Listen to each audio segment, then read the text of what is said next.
Okay, well, welcome everybody to the month of Adar. Say Adar. Adar. Okay, it's the 12th month. Say 12. 12. Okay, that means we're going to cycle around. We're going to start a new set of months next month, but you're not there yet, right? So, Adar actually came down on sunset on Sunday night.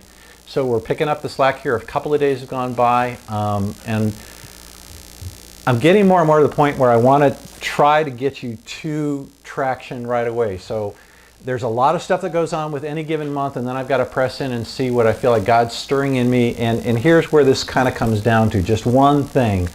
Unsheathe your sword and engage the fight. You good on that? Yes. Okay, did you see the ping that went out? I mean, it's about in the face of the enemy.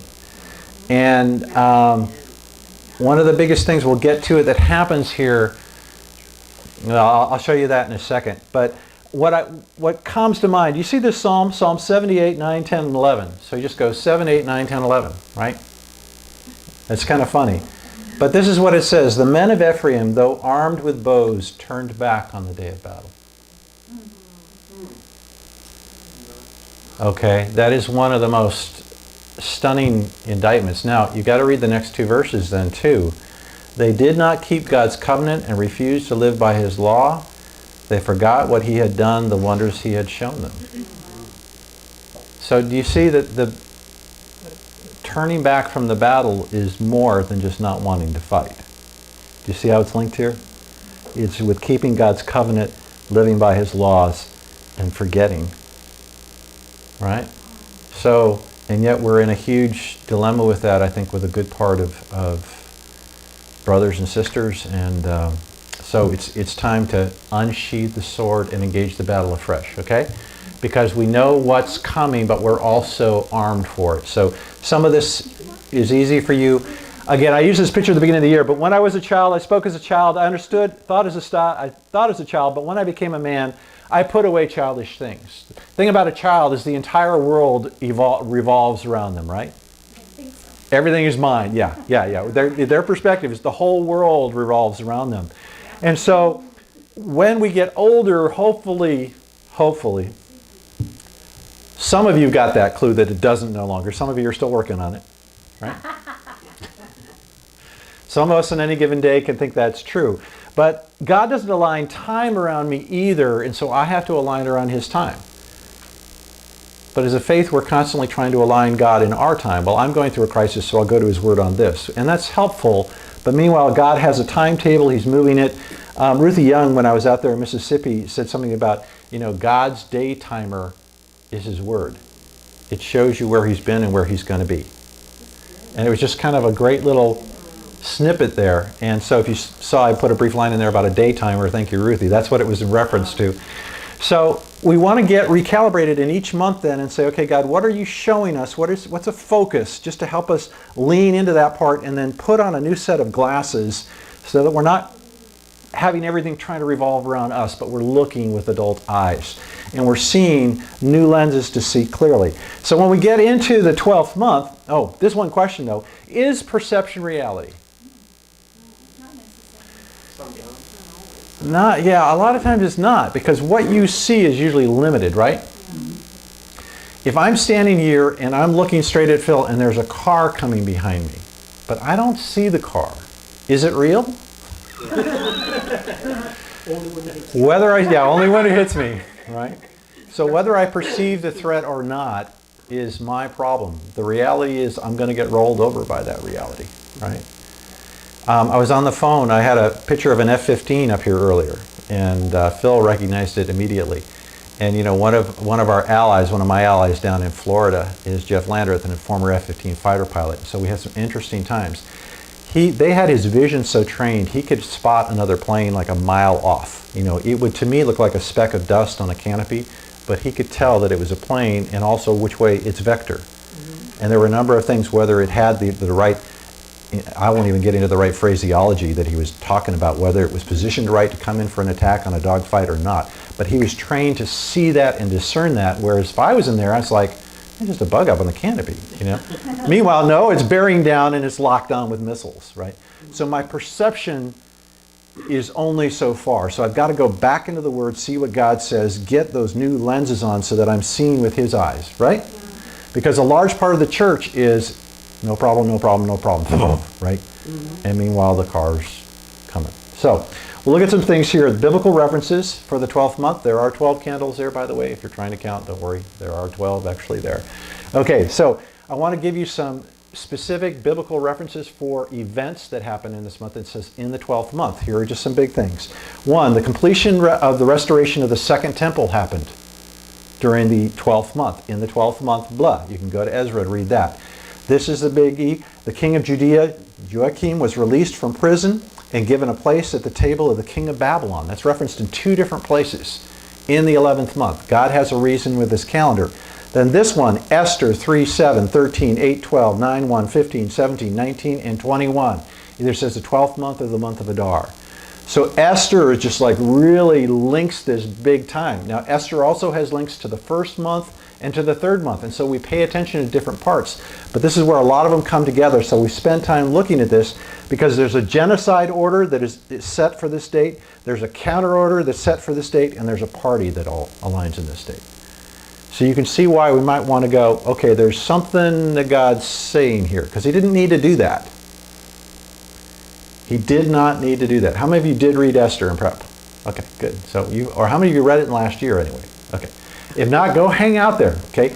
Esther is a book you want to be in because of the timestamps, and it shows how God is moving a lot of things in our life even though we don't understand it, right? Which is constantly an issue. We've got to put the right lenses on again.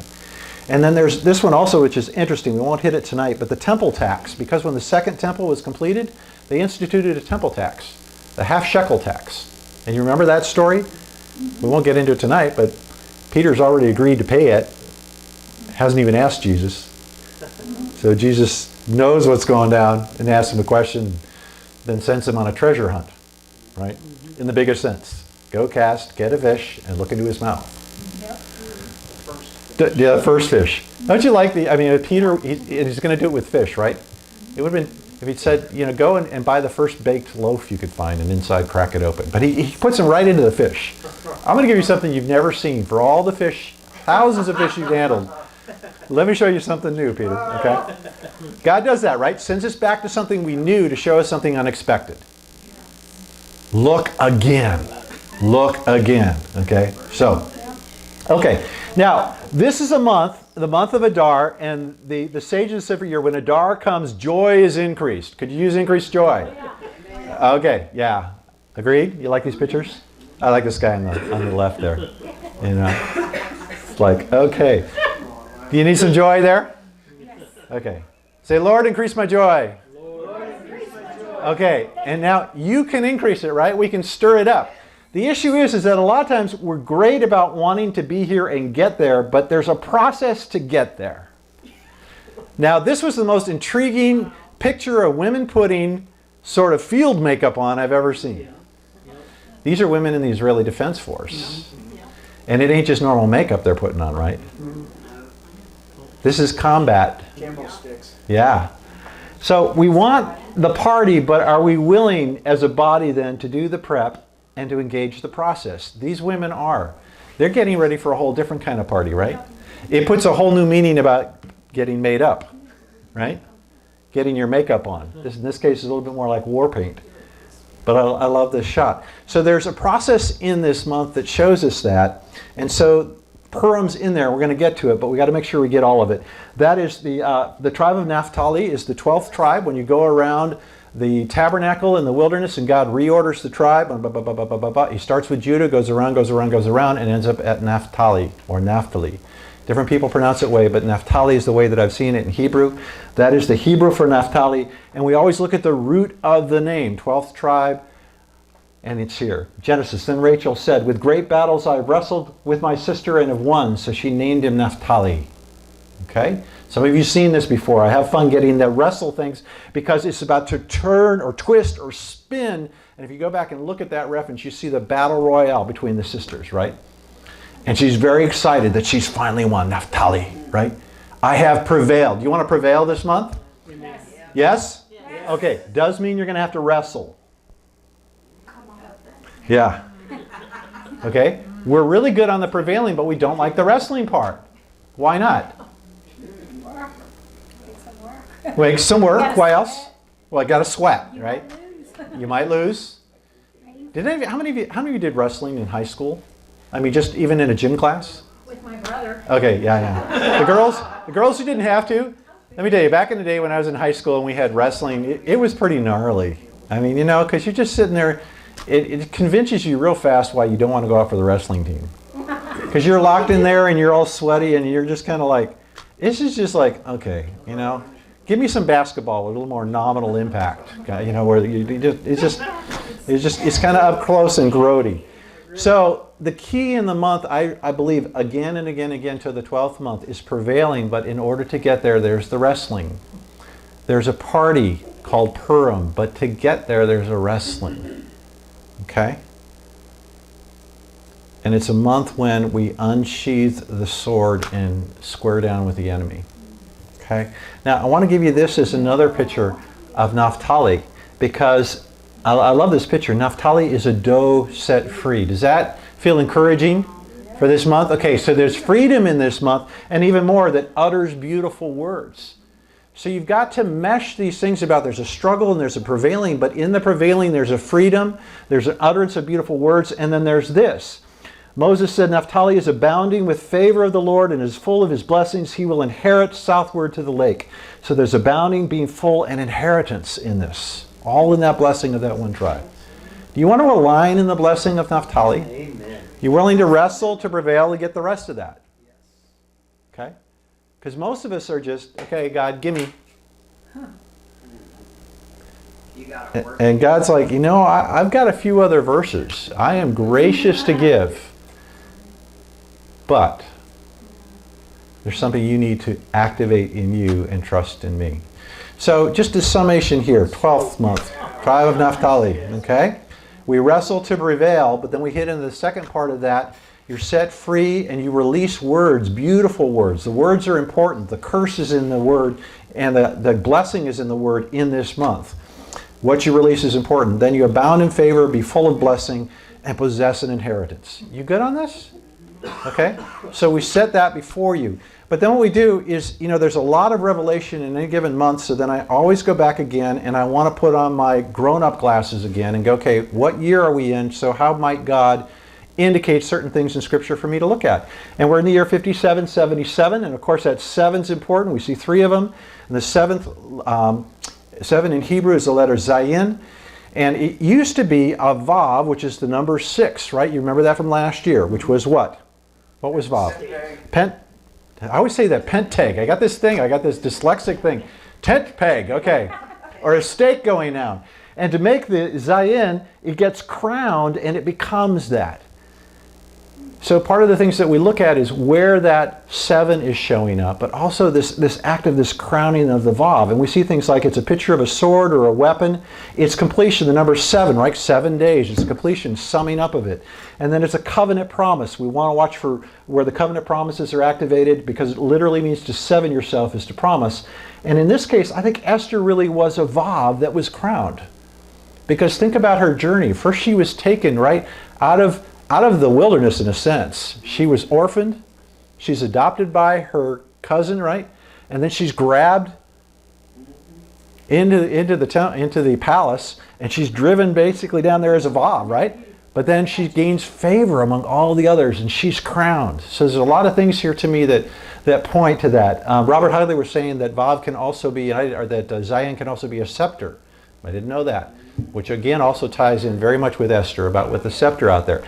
But whenever I see of Esther, I always have to go with this whole thing about see the whole board. Do you know what that means? Anybody a chess player? Yeah? Okay. Tell me about what it means to see the whole board, Nikki. Give me some idea. Why do you have to see the whole board? Because you can't just look at one section, one pieces. You have to look at all the pieces and what movements may be out there. Okay, good. And if you're trying to, if your opponent is cunning, what will he or she try to do? Hide their move. Yeah, they'll try to hide their move, right? They'll try to deflect your attention. They'll put a real hostile piece in place so that you're all nervous about protecting some piece. Meanwhile, they're sneaking around the back door trying to get somewhere else. You have to see the whole board, right? You've got to see it in that many layers. And so, to me, Esther is a phenomenal chessboard that gets played, and it's only God that sits back and watches the view, right? Meanwhile, if you're Esther or you're Mordecai or you're Haman or you're the king or any number, you're just kind of, you're doing these things and you're moving these things, but you really don't know how a lot of it's playing out, right? All you know is what the next move might be that you have choices on. So here's my summary, because I'm not going to spend the night going over Esther. So I like to just summate things. So Vashti vaporized, right? You know who Vashti was, right? That was Queen 1, right? Queen 1 gets kicked off the board. Why should she get kicked off? She wouldn't, okay? But let me ask the deeper question. Why did she get kicked off? Rebellion. No? God moved her out. Why? God moved her out. That's right. Bingo. Bing, bing, bing, bing. See, I'm not just giving my prize to the wife because she's my wife. Because, yeah, God moved her out, right? Why? So Esther. Yeah, He is playing this game so far ahead. Okay? You've got to see He's moving the pieces around. He knows what's coming down. He's not surprised by the attack of the enemy. We're the ones that are surprised. Vashti's the one who's shocked. I think even the king was sort of shocked when it all came down, because he later grieves and everything else. Okay, so she's vaporized, but then Esther is established, and a scheme is scuttled. So Esther being established, you know how that goes. The scheme is the one that Mordecai overhears at the gate, and the reason that Mordecai is at the gate every day is because Esther's there, and Esther's there because Vashti was kicked out. You see the master play, and because Vashti was gone and Esther was there, then Mordecai's in here, then Mordecai could hear this and the report gets back. And so the scheme's scuttled because God's got more plans for this king. And Mordecai saved the king. That's right. That's right. But it's hidden. Not all the moves are shown, right? Subtle, subtle, subtle. They sit there going, why would, what's with that? Okay. So next three set, Haman is hired. Do you like my hired? He's made higher. Okay. Hired. And Morty is marked. And the king is conned. Okay. You getting this, right? Yeah. So he's promoted up. Everybody has to pay homage to him. Mordecai will not, right? And so Mordecai gets as a marked man. But it's not just Mordecai because he finds out he's a Jew. It's all of the Jewish people. And why is that specific to Haman? Why is that thing stir up in Haman? Who is he? Who is he of? He's an Agag, who is an Amorite, okay? Who were forever, the Lord was forever set against them. And so that anti-Semitic spirit is just stirred up in him. It's not about a person, it's about what's operating in him. And so when that happens, and when Morty is a marked man, then all of the race. And then of course the king is conned, because Haman comes to him and says, King, oh king, there's a people who don't follow your laws. They're bad for the king.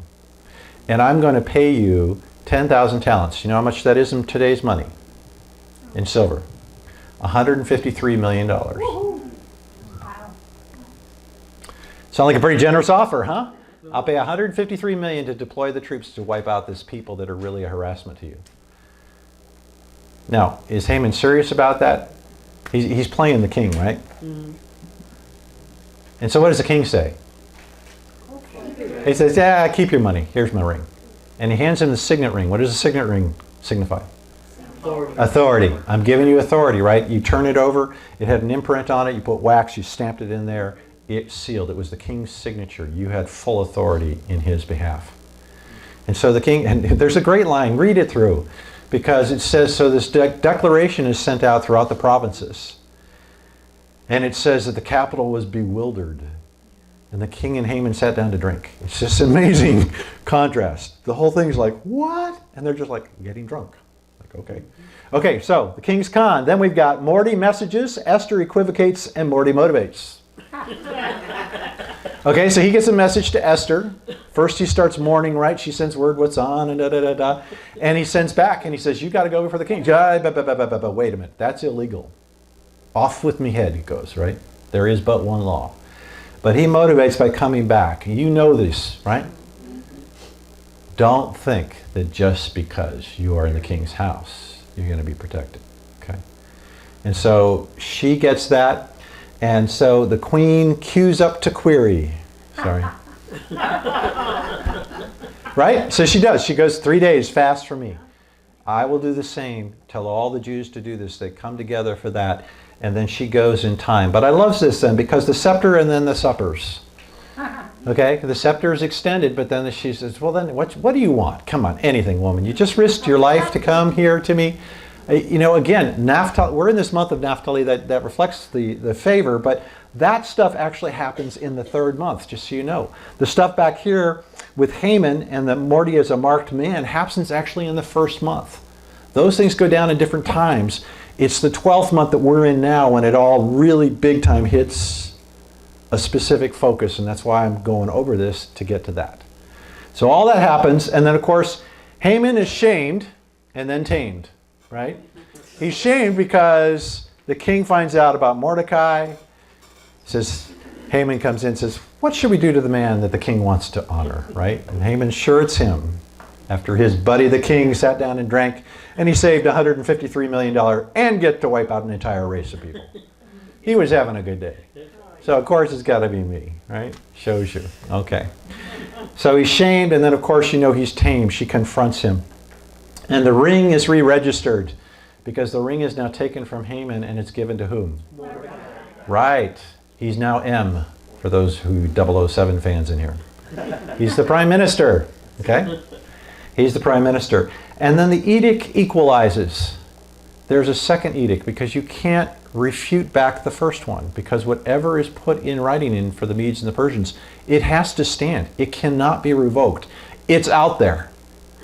There was a rule that they taught us in communications. My undergrad was in that. And they said one of the things about communications is irreversible. Once you've said it, you can't take it back. You can try to mitigate it, but the word's out there. And now you can try, but it's irreversible. You can't. So he said, I take it back. You can't. Sorry, it's there. Right?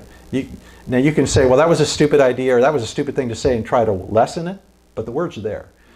It's similar. This edict. Cancel. Pardon me? What did you say? Cancel. It's out there, so you can invoke stuff on it, but I mean the words are out there. So what you do to release a blessing on that, or to shut down the effects of that, so you can put something on that, but it's gone out. Okay, I got you. You can't say I didn't say that. That's right. Yeah, you I didn't did. mean that. Pardon me? Remember when Harry met Sally? It's already out there. It's already out there. You can't take it back. Now, here's so here I want to let's go to this next part. Is the question of they've done all of this now. They've gone through all these heroics, all those chess moves have been played around on the board, right? Did you know that this is still happening now in the 3rd month? If you go back and read it, that all this stuff takes place in the 3rd month. But the death sentence and the new edict that goes out is effective on the 12th. There's all this time now. It was a birthing. There was a process for this to go forward and to come out. So there's the right to do something, and then there's the prep. So I need someone to read this loudly, please. Travis, do you want? The king's edict granted the Jews in every city the right to assemble and protect themselves, to destroy, kill, annihilate the armed men of any nationality or province who might attack them and their women and children, and to plunder their property of their enemies. The day appointed for the Jews to do this in all the provinces of King Xerxes was the 13th day of the 12th month, the month of Adar. A copy of the text of the edict was to be issued as law in every province and made known to the people of every nationality, so that the Jews would be ready on that day to avenge themselves on their enemies. Okay, you get this? So this is what's coming down in place in this. There's a reason God ties things in time for us. There's a reminder that there's something hanging out there in the air that is a curse that still can be activated. Do you understand? There's an attack. Is the first attack still on or not? Yes. It is. So now you need to hear the response, because all of this is so they would be ready on that day. Here's the challenge. All that of the plane of the chessboard was to set it up so that the rest of the nation could be ready on that day. What if they chose not to? So let's keep reading. Joel, will you read keep reading this? Rights, responsibility. Oh, so just go on the scripture down below. Okay. On the 13th day of the 12th month, the month of Adar, the edict commanded by the king was to be carried out. But on this day, none of the Jews would come together. They refused to assemble or attack the enemies, who were determined to destroy them, even though the edict of the king authorized them to fight. Many had jobs that delayed them, or weddings, sports, and birthday parties that required their absence. So they hid as best they could, but were slowly hunted down and destroyed. Those that remained merged seamlessly into the culture, so that no one could tell who they were, or if they were any different. Book of Esther. Yeah, you didn't know this. This is the new dying version. Okay. Sorry. Are you getting? What I wanted to show you is this is how the rest of that scripture could have been written. Yeah, instead of Esther, the book of Esther, it's the new dying rather than the living version, okay? Because, see, the first line that he read, on the 13th day of the 12th month, the month of Adar, the edict commanded by the king was to be carried out. That's in Scripture. The question then is, how did then the rest of the nation respond? You see, we always like to look at Esther and Mordecai and all the big pieces playing around on the board. But bottom line, the question remained, if the nation hadn't mobilized, what would happen? What would have happened? Okay, we need it. It's right. Because there wouldn't have been any Jews. That's okay. It would have been that been extinguished. So I need you to see that it's interesting to me. All that other stuff with Mordecai and Esther and everything else all happens by month 3. But the critical point and where the party actually gets to, by the way, they start celebrating back in the 3rd month. If you'll go back there. They start a celebration then. But the official party isn't until after the 14th and 15th of Adar. After the 13th and 14th of Adar. Because there's work to be done and a nation has to be engaged. And we spent a lot of time on Esther and Mordecai, and meanwhile we're forgetting about everybody else. Do you understand? Okay. Because it's the everybody else that makes me a little nervous for all sorts of stuff, right? Okay, so here's the real deal. Rights, responsibility, and response. Joel, since you had to read that one, let's have you read the real one. Okay. Rights, responsibility, and response. On the 13th day of the 12th month, the month of Adar, the edict commanded by the king was to be carried out. On this day, the enemies of the Jews had hoped to overpower them, but now the tables were turned and the Jews got the upper hand over those who hated them. The Jews assembled in their cities and all the provinces of King Xerxes to attack those determined to destroy them. No one could stand against them because the people of all the other nationalities were afraid of them. And all the nobles of the provinces, the satraps, the governors, and the king's administrators helped the Jews because fear of Mordecai had seized them. The Jews struck down all their enemies with the sword, killing and destroying them. Okay? So this is what leads into the celebration, right, of Purim. But do you understand the distinction I'm trying to make? I'd never heard anybody ever talk about this. That for all the stuff that was done up on that high level, if the nation hadn't mobilized, the first edict was still out there to kill and destroy and to annihilate, right? It was still there. And so a nation has to mobilize. And it kind of goes, what if today an edict curse was loose in the earth for the destruction of a group of people, and there was a second edict so that the destruction could be battled and defeated by those who were targeted, but they did not act upon that second edict. Rather, it assumed that since there was a second edict, then they didn't need to do anything. Wrong. Who am I talking about here? Right? Most of the church. Yes. What are the two edicts? What's the parallel? Connect the dots. The first edict that Haman, what's in that? Adam bit the apple and gave all the rights to the earth over to Satan. Okay. Who became the king of this world. Okay. And so he has his way. has his way, has authority.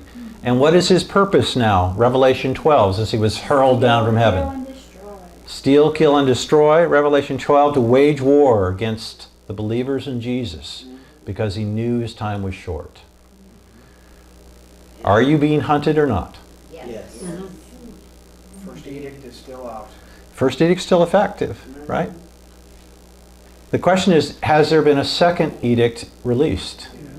What is that?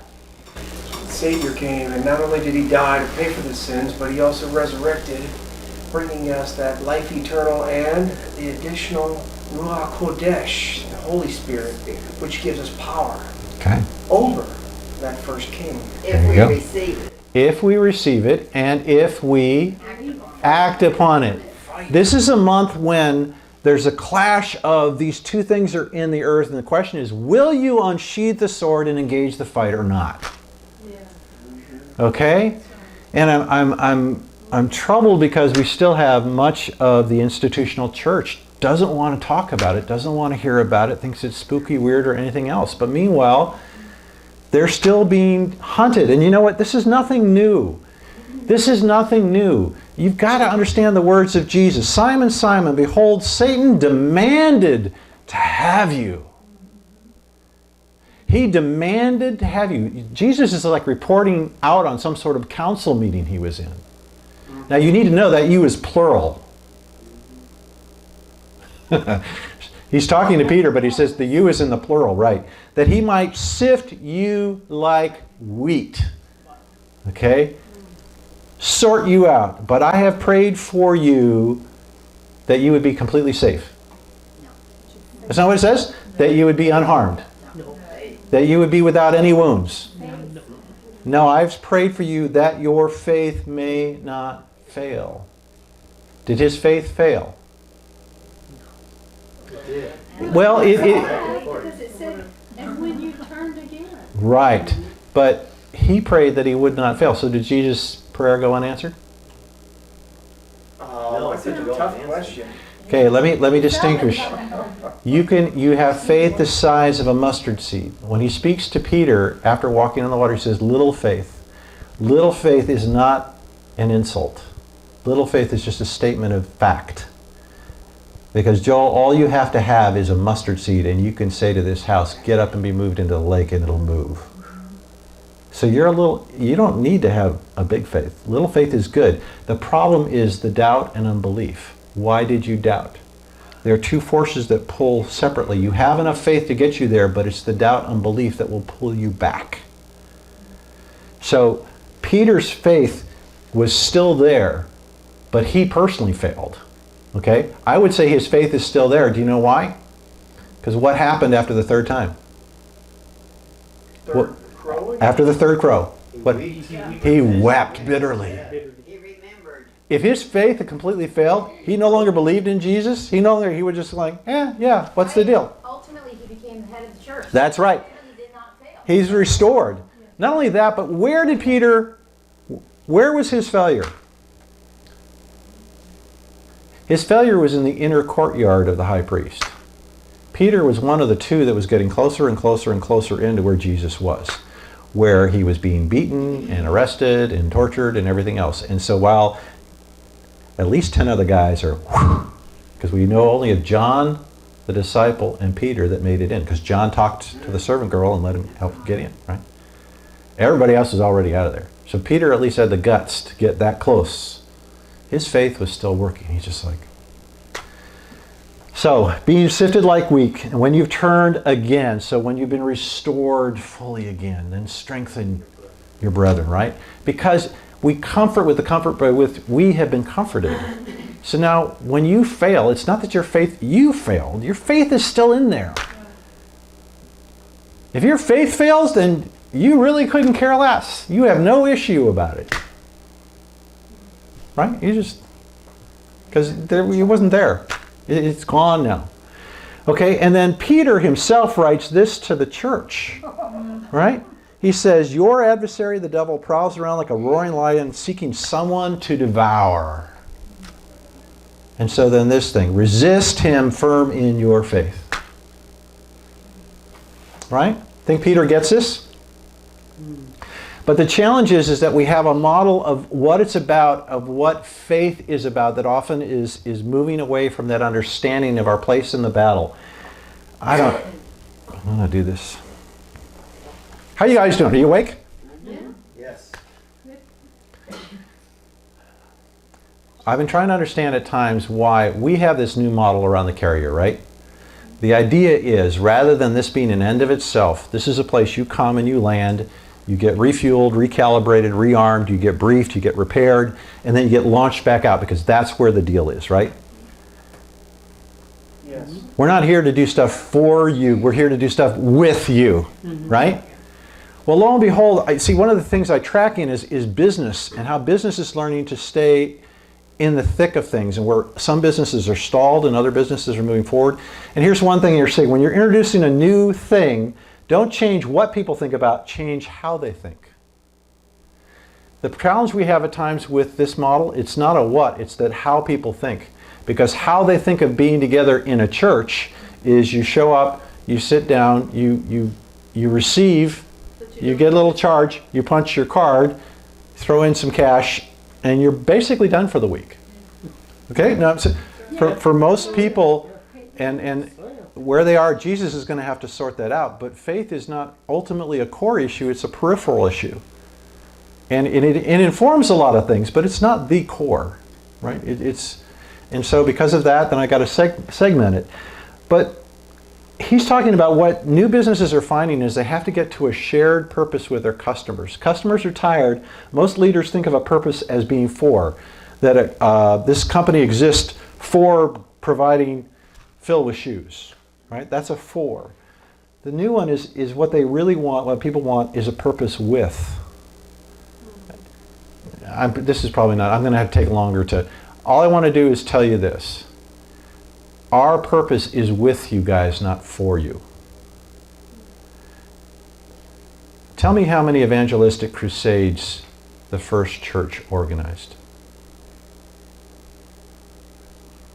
How often did they go and set up a soup kitchen or a homeless kitchen? Now, none of these things are bad. I just hear me, okay? But was the church growing? By leaps and bounds. There wasn't a lot of structure and a lot of specialization over you've got this job, you've got this. There were deacons that they set up, right? Because they had a problem with the widows getting fed, so they had to get that handed off.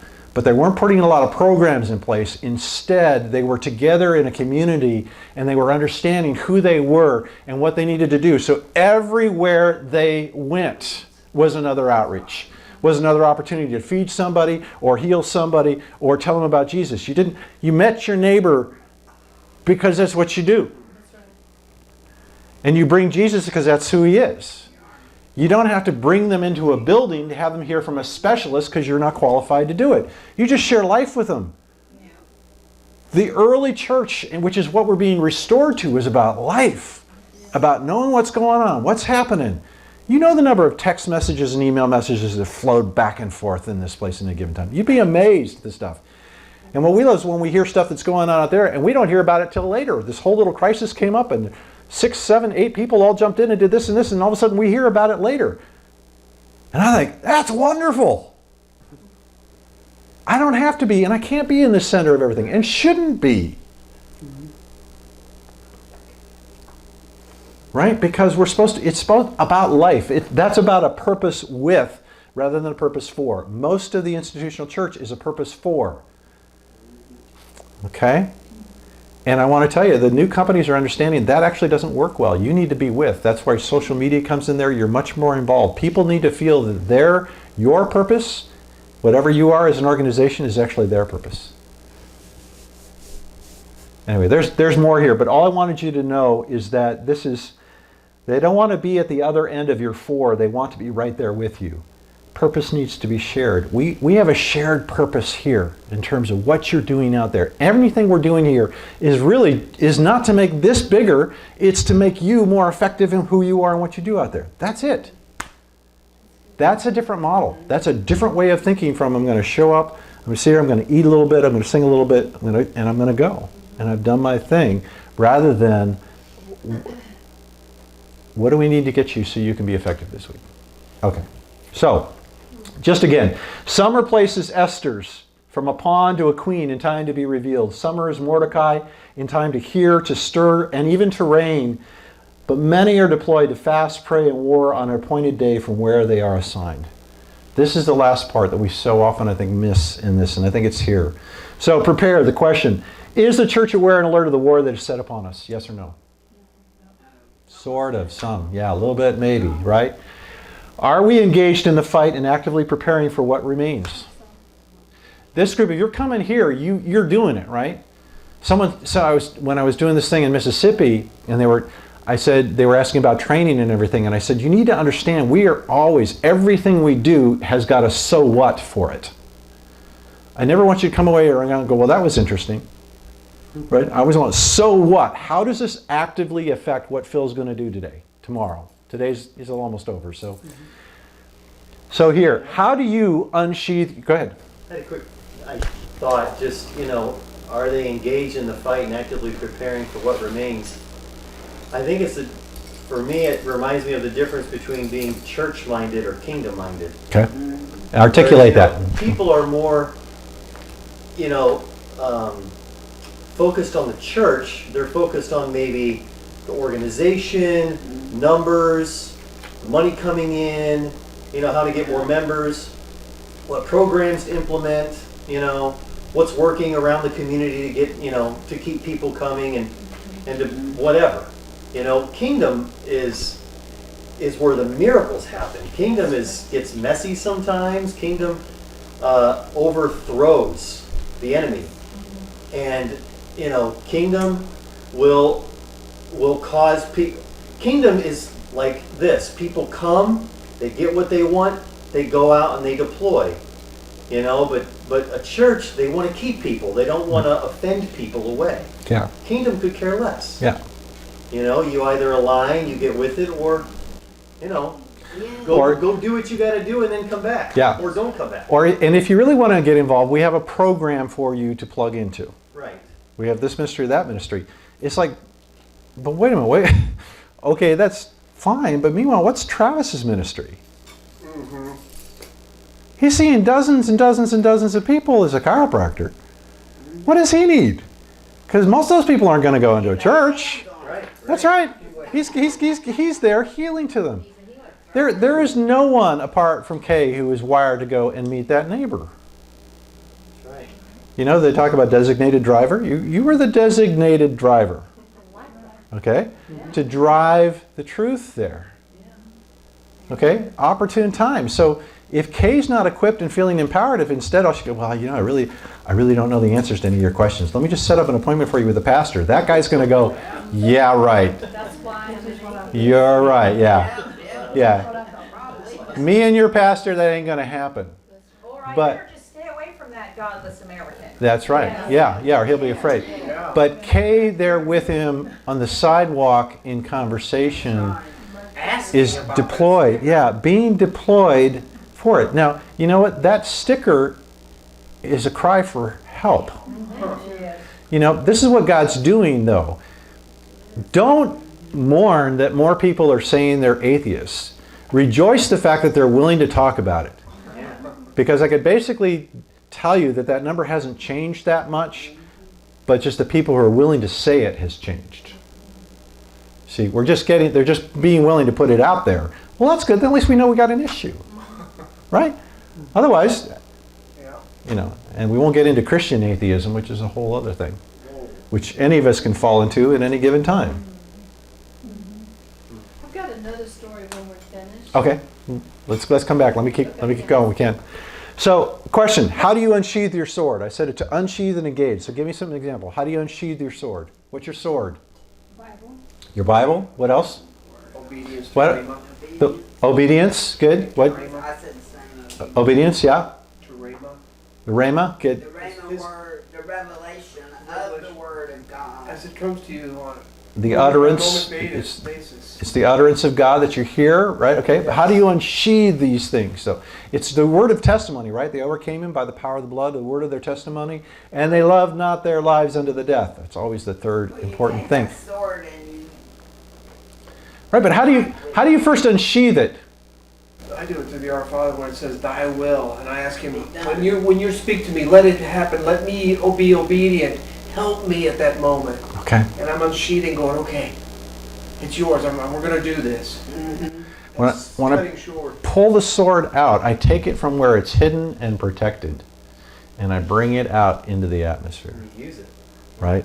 Yes. Unsheathing it means I got to get it out of its protective environment. A sheath is to protect it, right? So it doesn't get all dinged up. The problem is that a lot of us have our swords sheathed all week, all month, all year, right? Should have put up that one. I had this one picture with the Bible where it's all dusty and somebody's scribed in it, read me, right, in the dust. Go ahead. Kim, were you going to? Somebody was going to, okay. Take the safety off. Okay, so it has to be deployed, right? And then, how do you engage the curse that is loosed? If that edict's coming down, you've got another edict. But like I said, if it's standing out there for all believers, but there's a whole lot of believers that are going to be devoured by the enemy because he's going around as a roaring lion, right? The ones that aren't, there'll be some added measure of grace, some divine intervention which can happen, or they understand how to use the sword, how to use the edict, right? So how do you do that? Just come on, practically. Begin to come against it in the name of Jesus. Okay. Declare. Plead the blood. Declare. So you're saying something out loud, okay? Decree. And you're putting the word out there because God says His word will not return void. And so what God shows you, say like for a healing for someone, you send the word of healing that by the stripes of Jesus that person is healed. And that word goes and it accomplishes where you send it to. Amen. Amen. So the declaration part of Even, this, for salvation, okay? you send that also. We have to understand, right? The power in the tongue is the power of life Yes. and death, Life and right? death. Yeah, go ahead. This morning when I got to work, when my coworker was there, and he was like, "I'm so glad you're here. I've got this word for you." We were talking a few days ago, and I said, "Well, pray for me, and if the Lord gives you a word, and he said, I did what you told me to do. I prayed." And his word was this. He said, "Take the question mark away and replace it with an exclamation point." Wow. And that's what you did today. You took that question mark away. That's what the declaration is, taking that question mark away. And he said, and what was the first question that was asked in the Bible? The first question was when the serpent asked Eve, "Is that really what God said?" Take away that question mark and replace it with an exclamation point. God did say. Good, good, okay? Yeah, Shannon had texted that to me earlier, and I thought, okay, you need to just send it back. I said, okay, because see, this wasn't about Shannon just telling me something. I needed Shannon to be activated to bring that in the right time and the place in here. You don't need just one person anytime up here just speaking, right? There's much more revelation in the room. There's much greater godliness around than there is here. Give me a break. I'm a train wreck. Okay? So we loose that so much in our words, so much in our testimony, so much in our obedience. Obedience is loosing that as well. No, I know that's what you're saying to me, enemy, but I'm going to do this. I know you're speaking curses. I know you're speaking death. I know you're speaking hopelessness, but I'm going to get up anyway. I'm going to do this anyway. I'm going to give this anyway. Or sometimes the opposite. I'm going to rest anyway. Oh, well, if you're good, you really should do. No, I'm going to rest. And you get it? Yeah. Okay, there's going to be a lot more. I would encourage you to think about these two questions, how you unsheath and how you engage the curse. Because this is a month when we see in the 12th month, after all that preparation, and then all those 9 months, and it comes down. And there's 2 edicts that stand there, and Israel had to choose to be engaged in it, and then they get to party. And then there's a celebration called Purim, which, by the way, means what? What does Purim mean? Lots. And what were lots? Why did Haman use lots? What are lots? They're like dice. Yeah, it's a game of chance, but is there a faith behind lots? Why did Haman cast lots? Yeah, Urim and Purim. Well, that would be a biblical... Yeah. But what about... Didn't they believe God was in control? They would have believed God's were. So he is tapping into an occult. You have to understand that the date was tapping into an occult spirit because and it made him wait 11 months, right? He did that in the first month, and it said do it in the 12th. Very interesting, okay? Now you have to understand that God's knew how this is going to roll, right? God's got the chessboard out, right? It's like you're playing against a grandmaster. I don't care how much you scramble around, and he's playing 25 different chessboards. Have you ever seen those guys? And they walk right up to somebody and say, oh, you're going to lose in 5, 6, 3, 4 moves, and it's like, what? Yeah. And meanwhile, these guys who play a lot of chess are just sweating and toiling, and chess master just walks around board to board to board to board to board. It's just in another world. We have to get that. So I want to just give you some images. Oh, and here, how are we rousing others to prepare and engage? This is my big heartburn that it's just, in talking with this guy from Texas and in emailing with this woman in Oklahoma, there's so many people who are stirred by the same dynamic that you are here. The church should be very different from what it is. It's not a for, it's a with. Okay? And it's getting back engaged in a lot of different things. And that hunger is there, and yet it's all these little outcroppings. And sometimes I feel like there's a major revolution that wants to happen.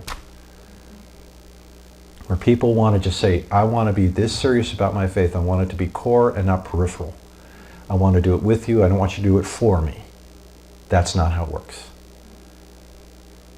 It's a daily walk. It's a daily.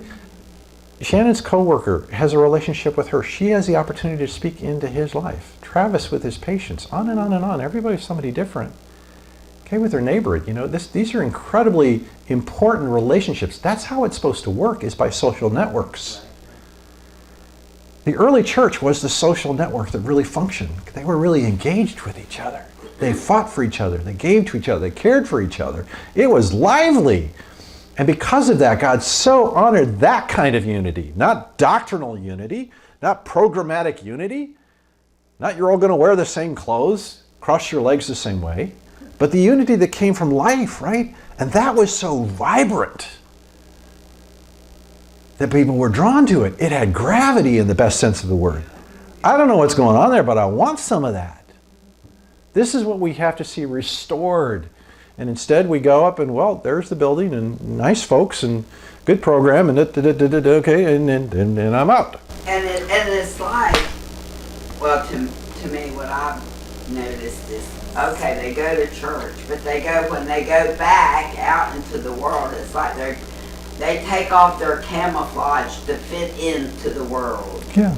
And nobody knows they're a Christian. Put on the camouflage. Yeah. I think, I've talked about it as ball cap Christianity. You put your ball cap on and now you're a fan, and so you've done your fandom, and now you're home and you take that off and you put it on the rack with all your other fan hats. Depending on where you are. Changing identities, right? I mean, it's not, and I think people are trying to do the best they can, but that was not the first church, right? There wasn't a ball cap for that. In fact, you were risking your life. And there's a longing for people to get back to something that's real and tangible and helps them get their part done. And that's where we're trying to do this. So I want to give you a couple of images. This is Israeli Defense Forces. One woman training another woman in the proper use of a weapon. Here's another. One woman training another on the proper use of combat camouflage. I think these are great images. Because normally you have guys in there, right? Yeah. And it's just kind of fun to just see, like, okay, because the warfare battle that we're in is for all of us. So we're back here again. The men of Ephraim, though armed with bows, turned back on the day of battle. They did not keep God's covenant, refused to live by his law. They forgot what he had done, the wonders he had shown them. So there's a battle brewing, but there's this. The wrestle and prevail. When Adar comes, joy is increased. But it's a joy that comes through the wrestling and prevailing. It's not a joy that's just dumped out of left field. There's a process to it. And this month is a process. To see and understand the edicts that have been set against you, set against your family, set against your relationships, set against your finances, and go, no! I'm going to bring the word. Amen. And I need you to do that on behalf of Kim and me and this household. We take a lot of shots here, guys. We keep well hidden, but we're well known by the enemy. Okay?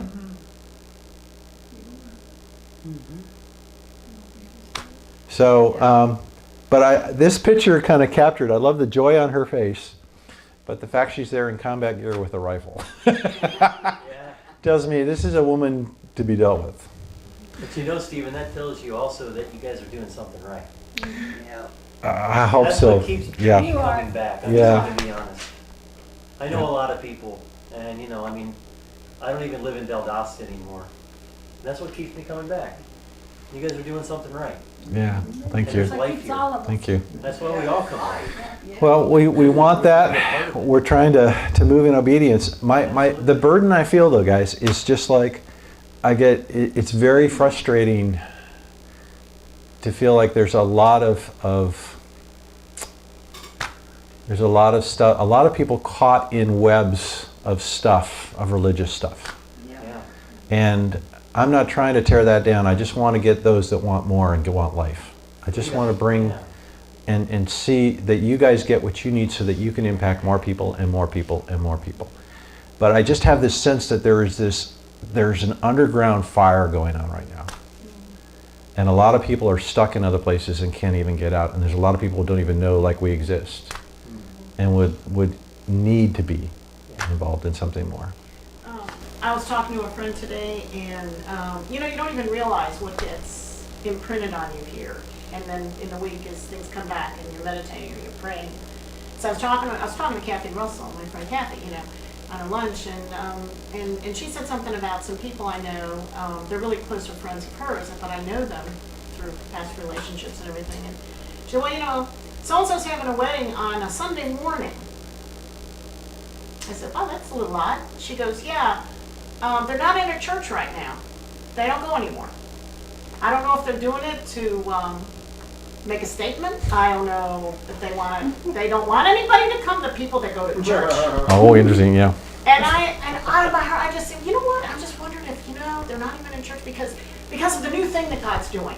I said, maybe they're hungry for this new thing. And I just started sharing, so just in a few minutes, boom, boom, boom, and she was just kind of, and then she had to go back to work. But it was like, I thought later, I said, gosh, Lord, I just had this sense, I'm driving back to my house, and this sense that I felt like there were a lot of people, even in my area, that are in that place. It's not just those that are the godless ones, quote unquote. It's those in the, quote, church that they can't handle it anymore. So they're just pulling back. Because you know what? There's got to be something else. Because this isn't what I see in the Bible. And I'm finding, unexpectedly, I'm not even aware of it. The Lord almost has to remind me, stuff is coming out of my mouth with people that I didn't even realize, didn't plan on it, but then all of a sudden an opportunity opens up and you just, because I tend to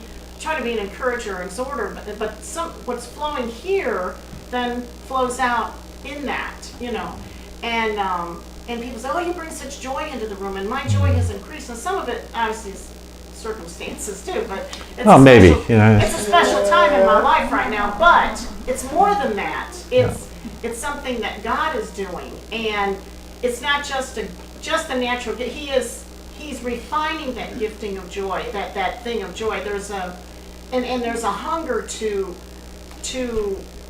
be part of the revelation of what he's doing. Yeah. And we were talking about, well, maybe after we get married, he's gonna move into my house, and we're just sensing, I don't know, you think we're gonna do something in our house or something? But I'm thinking if we do, it's just not gonna be like old time. Yeah. It's gotta be different. It's gotta be life-giving. It's gotta be, I confess, I don't really know the people on my block. Yeah. I don't know if I could talk to my neighbor's dog is barking all the time, driving me nuts. I was standing at the window last night, dog's barking. I said, geez, I feel like I want to call the police about that stupid dog. Hello. I felt like the Holy Spirit just said, that is an open door for you, not to call the police, but to, how can you engage your neighbor? Not in law, maybe we need to talk about the dog, okay, but how can he use use that. Don't pull back because of a circumstance that's annoying. And that's the old Diane. I said, I want to deal with it. Call the police or something. Yeah. Yeah, you remember, see the whole board. So start to see your neighborhoods as the chessboard, even. So he moved a piece out and he moved you out there. Do you understand? You have no clue where the dog is on the board. You have to step back from the nuisance and go, God, show me the whole board. What are you playing at here? So you brought Lester into my life, so Mary, so he'll come in here. So now, see, all these things are moving, but if we understand there's a strategy, and then the question comes, what's my part? What's coming down curse-wise, and what's the blessing that I've been given? You saw Naphtali, right? Freedom, okay? Beautiful words, the blessing, the favor, the inheritance. There's a lot flowing down. But again, there's a question of contention over it, right? There was a covenant promise to the Jews that Mordecai was aware of. And that's why he could confront Esther and say, you need to do something. But even for all of that, there was still a question whether the nation would do it. Yeah. Whether the nation would implement the edict that had been given them in power now. And here's the challenge. Most of the church has it and most of the church isn't. And we're not replicating life then. We're trying to replicate teachings or doctrine or trainings rather than life. Okay? So let me close this in prayer, and then I want to hear that story, but I want to just... Okay. I've been thinking about it. Okay. But I'll tell a little bit of it. Okay. Father God,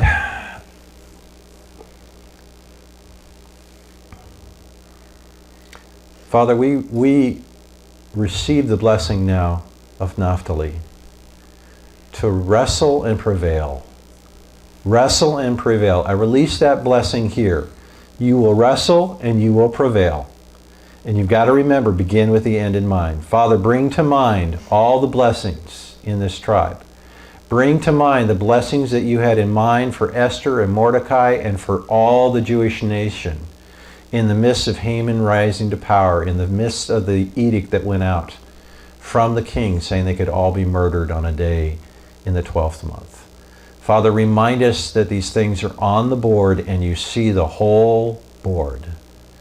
And then show us what our part of obedience is to unsheathe the sword and to engage the fight.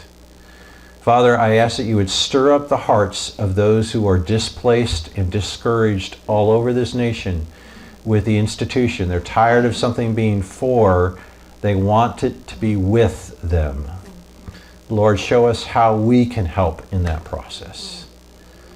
And Father, increase your kingdom come, your will be done on the earth as it is in heaven.